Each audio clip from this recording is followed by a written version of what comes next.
Hello, my name is Leah Manier, and today I will be talking about two of the most underappreciated females in the history of slavery and women's rights in the United States.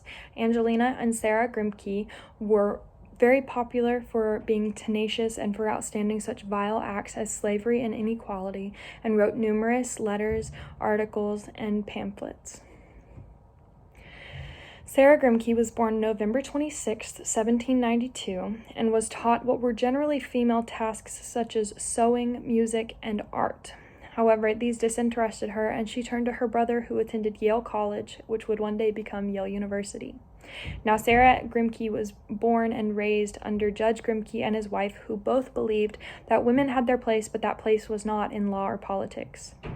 Her brother gently defied their wishes and taught interesting topics like mathematics, Latin, Greek, and geography to Sarah.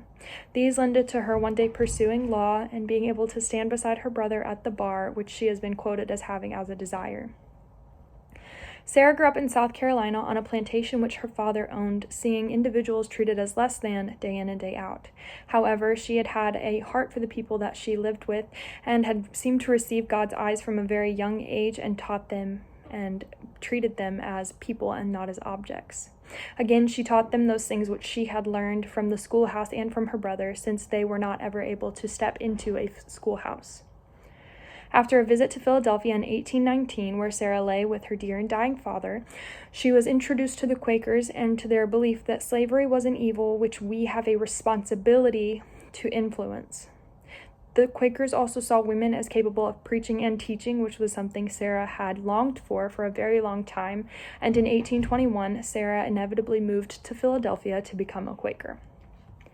Angelina Grimke Weld was born February 20th, 1805. She was the last of 14 children who were raised under the banner of cruelty and inequality, which was common among plantations in the South at this time. As she got older, she spent more time with her sister and eventually became a Quaker herself. However, she did not see slavery as being the problem, but the cruelty which the slaves faced. At one point, Angelina did herself own a slave, but it was only for a short period of time to ensure that she would be treated well, since her mother had gotten sick and could no longer take care of her. She tried to convince her family to give up slavery altogether, but it was to no avail. Her father had died as a slave owner, so it was a part of their heritage. The sisters held prayer meetings, wrote numerous letters, pamphlets, and held speeches against slavery and for women's rights. The girls' relationship began when Sarah's older brother left for college, leaving Sarah alone. At 12 years old, she was incredibly fond of her younger sister and would one day become her godmother. Their mother was not a gentle woman, which lended all the more to Angelina frequently referring to Sarah as mother when they were on public outings. Though Angelina was 12 years younger than Sarah, Sarah treated Nina, as she called her, as a daughter she was aiming to rear and not as a sister she just intended to influence. While the sisters grew up in a household of slavery, they never accepted it and gently defied their father's ideals, along with their brothers, who taught the sisters as they were equal and not as they were women who were less than. Both of these women grew in the idea that slavery was an evil which they had the power to influence because of the cruelty. Angelina ended up marrying a man who was so passionate about the state of the slaves that he went to great lengths to compile testimonies and create Slavery as It Is, Testimony of 1,000 Witnesses. Another popular piece of literature, which the women are popular for, is Angelina Grimke's letter which she wrote to W.L. Garrison, which he published without her consent, in which he addressed her confidence in him, encouraging him to continue in his fight for freedom of others and admonishing his strong stance in the face of adversity. As aforementioned, Angelina Grimke traveled to Philadelphia first to attend to her father's health. During the visit, they stayed in a Quaker's home, which is likely where she learned of their severe disagreement with slavery. However, I could find no articles or letters of her time in Philadelphia. Regardless, Sarah was an Episcopalian before a long season of partying left her feeling empty. Before she traveled to Philadelphia, she had a long conversation with Reverend Kolach, which also inevitably lended to her becoming a Quaker. Her sister experienced something similar, though far from exact, and converted to Quakerism herself, and was so passionate towards the idea of Presbyterian ideals being incorrect that she tore up her journals, which she had used and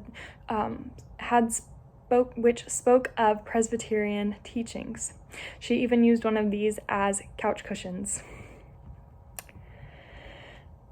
The sisters' conversion to Quakerism was not taken well by their family and was taken even less so by South Carolina.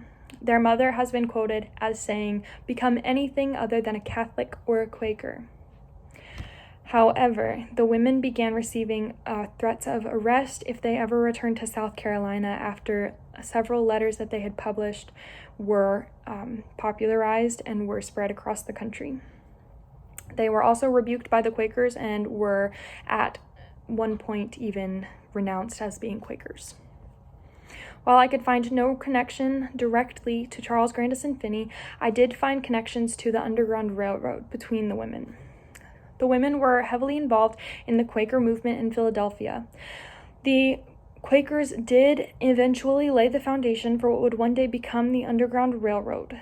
Now, the Underground Railroad is a term that refers to the effort of slaves to be freed. The Underground Railroad was made possible by organizations like Oberlin College and under the leading of Charles Grandison Finney. While he was president of Oberlin College, he was also a controversial Presbyterian preacher who opposed some Presbyterian beliefs.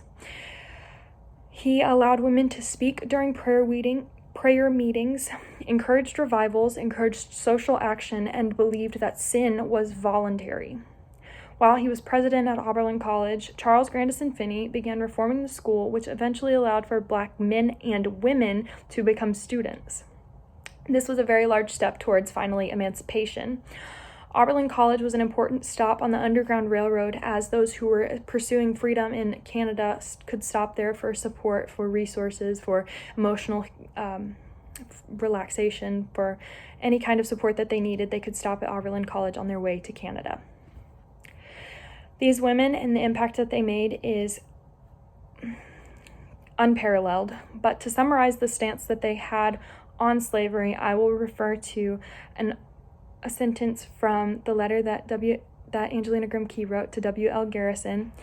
She spoke best when she said, "If persecution is the means which God has ordained for the accomplishment of this great end, emancipation, then in dependence upon him for strength to bear it, I feel as if I could say, let it come. For this is my deep, solemn, and deliberate conviction that this is a cause worth dying for." Thank you.